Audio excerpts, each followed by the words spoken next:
2026년 한국 경제를 관통하는 키워드는 바로 극단적 양극화입니다. 반도체 몇 개 기업이 잘 나간다고 해서 모두가 잘 사는 건 아니거든요. 오히려 그 격차가 역사상 최악 수준으로 벌어지고 있다는 게 문제죠.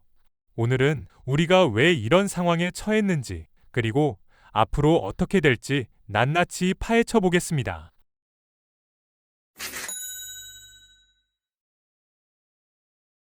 먼저 놀라운 숫자 하나 보여드릴게요. 상위 20% 가구가 보유한 자산이 하위 20% 가구 자산의 몇 배일까요? 최근 몇 년 새 이 격차가 급격히 벌어졌는데 집값 폭등이 결정타를 날렸습니다. 강남 아파트 가진 사람은 자산이 몇 억씩 늘어나는 동안 지방광역시 집값은 2023년 초보다 오히려 떨어졌거든요. 같은 나라에서 완전히 다른 경제를 살아가고 있는 셈이죠. 주식시장도 마찬가지입니다. 올해 종합주가지수가 사상 최고치를 찍었다는 뉴스 들으셨죠? 그런데 실상을 들여다보면 삼성전자, SK하이닉스, LG에너지솔루션 딱 3개 기업이 전체 상승분의 절반 이상을 차지했어요. 나머지 70%의 종목들은 아직도 예전 고점을 회복 못했고요. 대형주 몇 개 샀던 사람만 돈 벌고 소형주 투자자들은 지수는 오르는데 내 계좌는 마이너스인 기현상을 겪고 있는 겁니다. 생산 구조는 더 심각합니다. 우리 경제에서 제조업이 차지하는 비중이 27%까지 올라가 역대 최고치를 기록했는데 그 중에서도 반도체와 스마트폰 같은 첨단 제조업이 36%나 됩니다. 한마디로 극소수 업종에 모든 게 몰려 있다는 얘기죠. 더 문제는 투자인데요. 전체 투자의 60%가 제조업에 쏠려 있고 그중 절반이 또 첨단 제조업입니다. 서비스업이 GDP의 60%를 차지하는데 투자는 거꾸로 가고 있는 거예요. 수출도 보면 기가 막힙니다. 반도체 수출 비중이 19%로 역대 최고치인데 2위인 자동차는 9%, 3위 석유화학은 6%에 불과해요. 1위가 2위의 2배가 넘는다는 건 그만큼 위험하다는 뜻이거든요. 반도체 하나 흔들리면 우리 경제 전체가 흔들리는 구조가 된 겁니다. 이게 바로 전문가들이 말하는 구조적 취약성이에요. 자, 그럼 이제 환율 얘기를 해볼까요? 달러당 1,400원대가 뉴노멀이 된 시대, 도대체 왜 이렇게 됐을까요? 국민연금부터 살펴보겠습니다. 국민연금은 지금 돈을 모아서 투자해야 하는 시기잖아요. 그런데 국내 시장 규모가 워낙 작다 보니 해외 자산을 계속 사들이고 있어요. 부동산까지 포함해서요. 그러려면 당연히 달러가 필요하겠죠. 문제는 환율이 오르면 국민연금 입장에서 나쁜 것만은 아니라는 겁니다. 이미 사둔 해외 자산 가치가 환율 상승으로 더 올라가니까요. 그러니 굳이 달러를 급하게 팔 이유가 없는 거죠. 개인 투자자들도 비슷합니다. 서학개미라는 말 들어보셨죠? 코로나 때부터 본격화된 미국 주식 투자 열풍이 지금까지 이어지고 있어요. 실제로 돈도 많이 벌었고요. 최근 몇 년간 꾸준히 달러를 사서 해외에 투자하는 흐름이 계속되다 보니 외환 시장에서 달러 수요가 엄청나게 늘어난 겁니다. 국가 경제 차원에서 보면 자본 유출이지만 개인 입장에서는 합리적인 선택이었던 거죠. 수출 기업들의 행보도 주목해야 합니다. 삼성이든 현대차든 미국에 대규모 투자를 약속했잖아요. 반도체 공장, 자동차 공장, 배터리 공장을 짓겠다고 했는데 그 건설비를 원화로 낼 수는 없는 노릇이죠. 달러가 대량으로 필요한 겁니다. 게다가 요즘처럼 환율이 계속 오르는 상황에서는 조금 기다렸다가 환전하면 더 많은 원화를 받을 수 있으니 서두를 이유도 없고요. 실제로 주요 기업들의 재무제표를 보면 해외 달러 예금이 눈에 띄게 증가했습니다. 결국 외환 시장에서 달러를 공급하는 사람은 줄어들고 달러를 원하는 사람은 넘쳐나니 가격이 오를 수밖에 없는 구조예요. 수요와 공급의 기본 원리죠.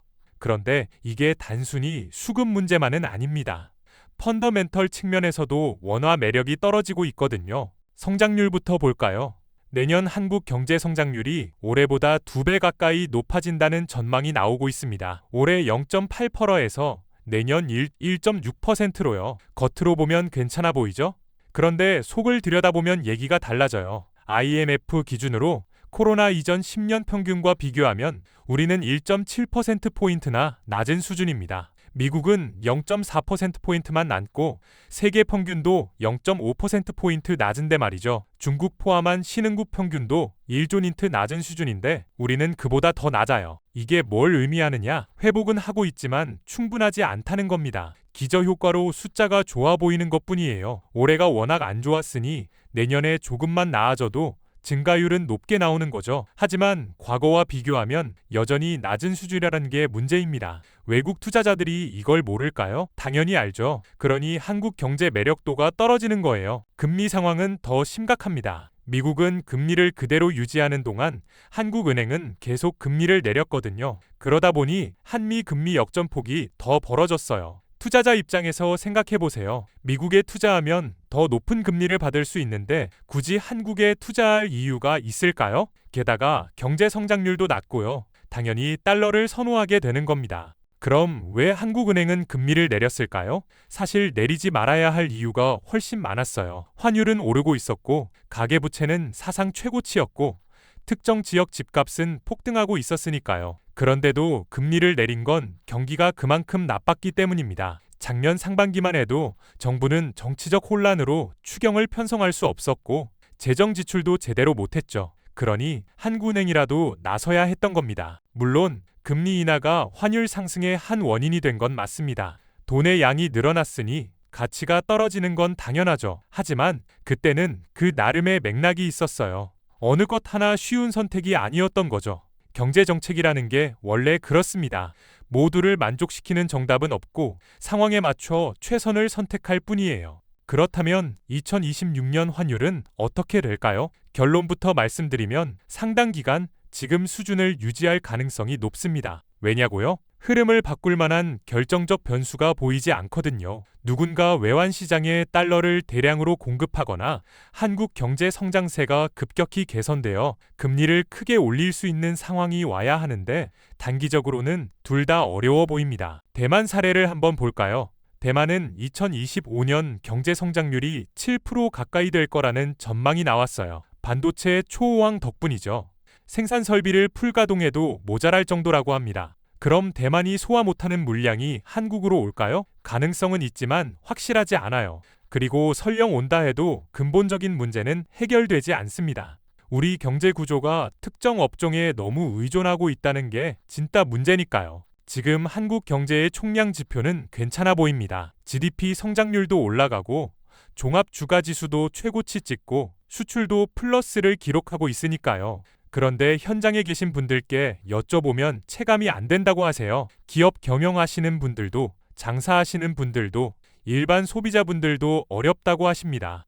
왜 이런 괴리가 생기는 걸까요? 바로 착시와 초양극화 때문입니다. 총량 지표는 모든 걸 더한 숫자잖아요. 일부가 엄청 잘해서 평균을 끌어올리면 전체가 좋아 보이는 거예요. 하지만 뜯어보면 극소수만 잘하고 대다수는 여전히 어려운 겁니다. 이게 바로 양극화의 함정이에요. 부동산 시장이 대표적입니다. 서울, 특히 강남권은 엄청나게 올랐죠. 하지만 5대 광역시는 2023년 초 수준보다 훨씬 낮아요. 집값이 오른 지역 사람들은 자산이 크게 늘었지만 그 외의 지역 사람들은 오히려 손해를 봤을 수도 있습니다. 전체 가구 자산의 70%가 부동산인데 이 격차는 엄청난 양극화를 의미하는 거죠. 더 심각한 건 이게 소비에도 영향을 미친다는 겁니다. 집값 오른 지역은 전세, 월세 가격도 함께 올랐어요.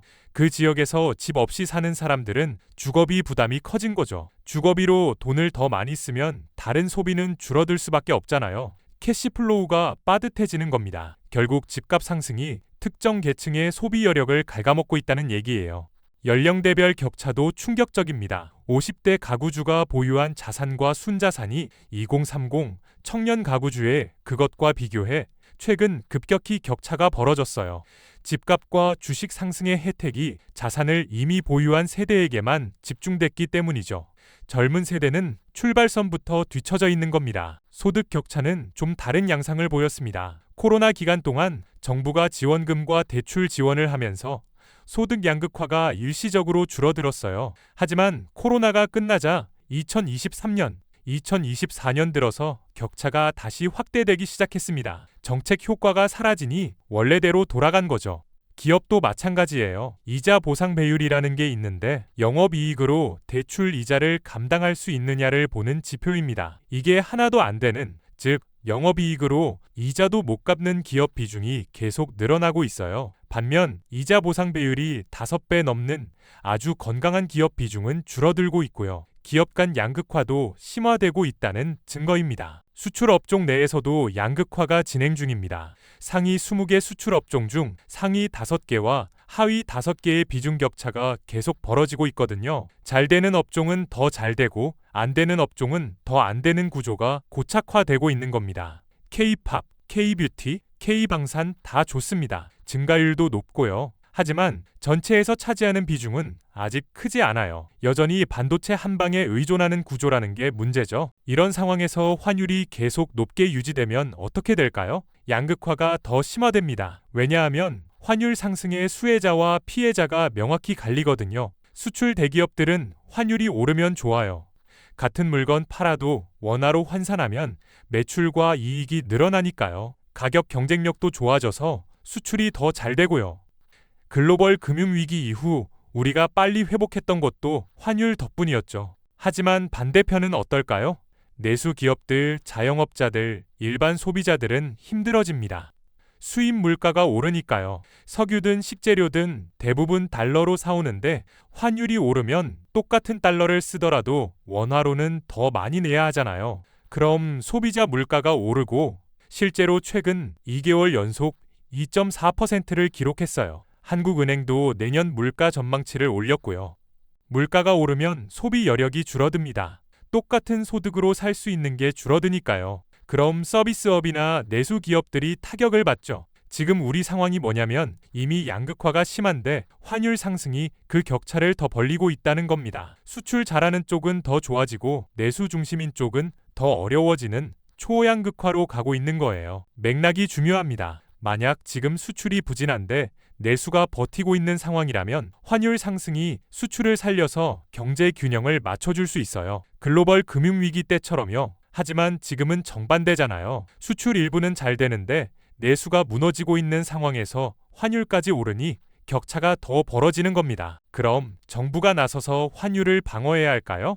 외환 보유고를 동원하거나 국민연금이 달러를 팔아야 할까요? 쉽지 않은 문제입니다. 외환 개입은 리스크가 큽니다. 영국이 조지 소로스한테 당했던 사례 기억하시죠?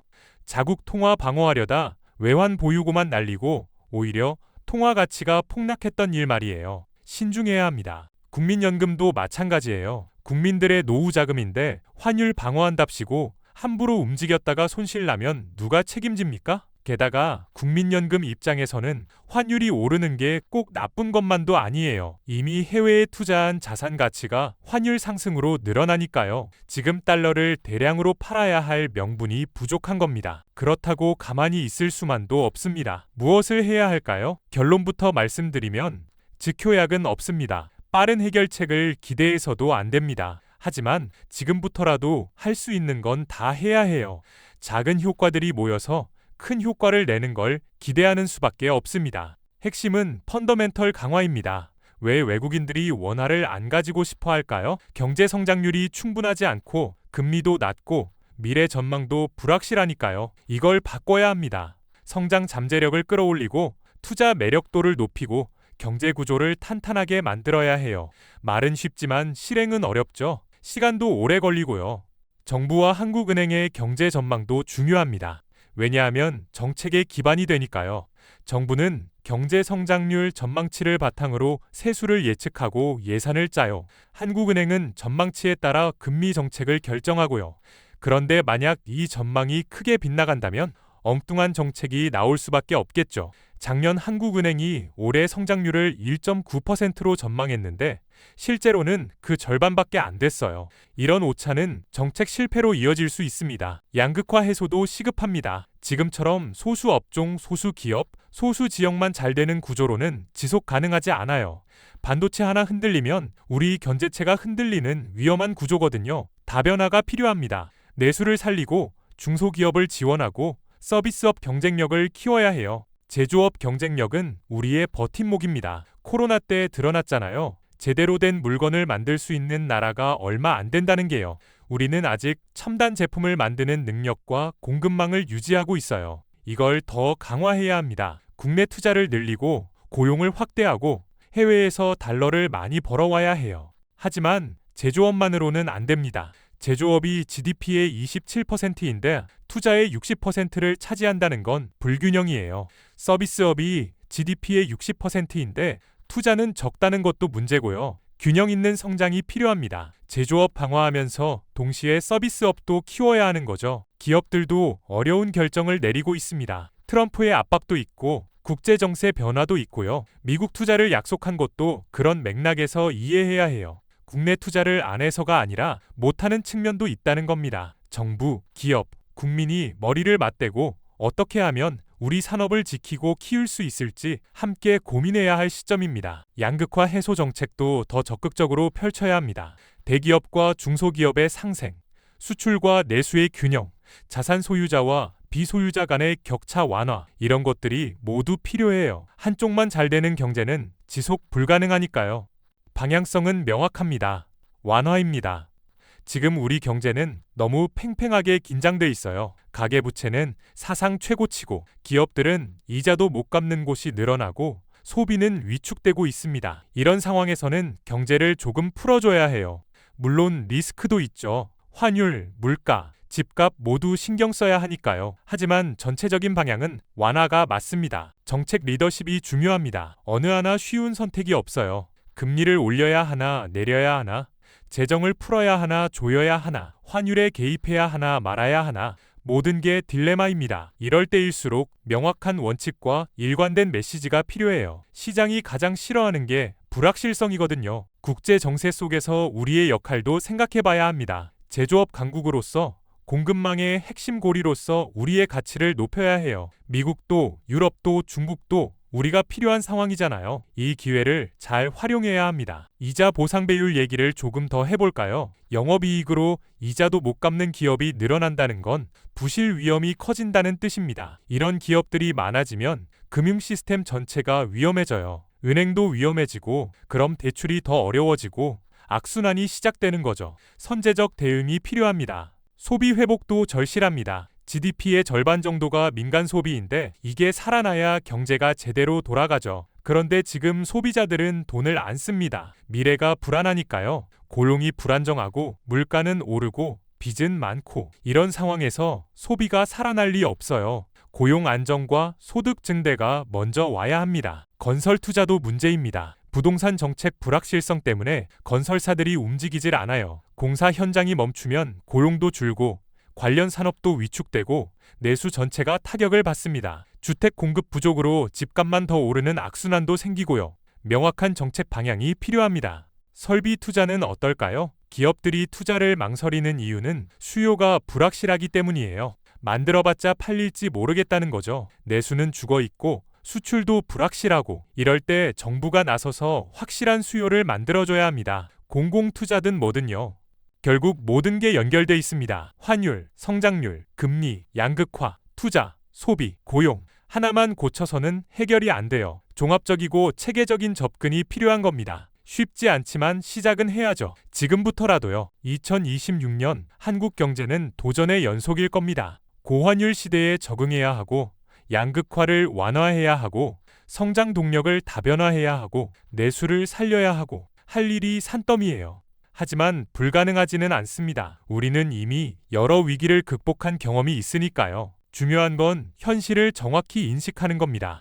착시에 속지 말아야 해요. 총량 지표가 좋다고 모두가 잘 사는 게 아니에요. 양극화의 실체를 직시하고 소외된 부분을 챙기고 구조적 취약성을 개선해야 합니다. 그게 지속 가능한 성장의 길입니다. 정부든 중앙은행이든 기업이든 국민이든 모두가 함께 노력해야 할 시점입니다. 서로 탓하고 있을 시간이 없어요. 각자의 자리에서 최선을 다하고 협력하고 소통해야 합니다. 그래야 이 어려운 시기를 함께 헤쳐나갈 수 있습니다. 변화는 느리지만 시작은 지금입니다. 작은 개선들이 쌓여서 큰 변화가 되는 거예요. 포기하지 말고 서두르지도 말고 꾸준히 나아가야 합니다. 2026년 한국 경제 쉽지 않겠지만 희망은 있습니다. 우리 손에 달려 있습니다.